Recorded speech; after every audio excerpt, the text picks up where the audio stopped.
അമ്മ ഉച്ചക്കേക്കുള്ള കറി റെഡിയാക്കാൻ വേണ്ടിയിട്ട് ചേനത്തണ്ട് അരിയാൻ പോയതാണ്. അപ്പോൾ ചേനത്തണ്ടെല്ലാം അരിഞ്ഞ് വെക്കേന്ന്.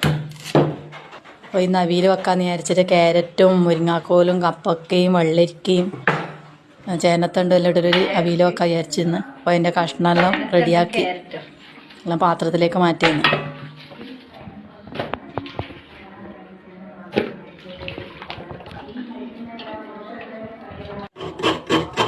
ഉപ്പും മഞ്ഞപ്പൊടിയും പാകത്തിന് വെള്ളമെല്ലാം ചേർത്ത് അടുപ്പത്ത് വെച്ചു.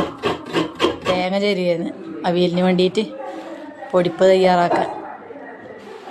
പറങ്കിയും തേങ്ങയും വെളുത്തുള്ളിയും കറിവേപ്പിലും എല്ലാം കൂടിയിട്ട് മിക്സിയിൽ പൊടിച്ചെടുക്കുകയാണ്.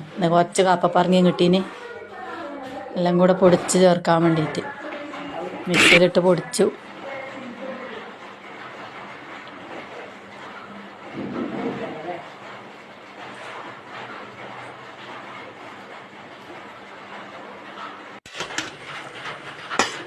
പാകത്തിന് വെന്തിട്ടുണ്ട്. എല്ലാം ഇളക്കി ഉപ്പെല്ലാം നോക്കി കറിവേപ്പില അതിലേക്ക് ചേർത്ത് കൊടുക്കണം. അരവെല്ലാം ചേർത്തു. ഇനി വാങ്ങാനാകുമ്പോൾ കുറച്ച് തൈരും ചേർത്ത് അവിയൽ റെഡിയായി. പശുവൊന്നും ഇല്ലാത്തതുകൊണ്ട് പേടിക്കുന്ന വാങ്ങുന്നതല്ലേ.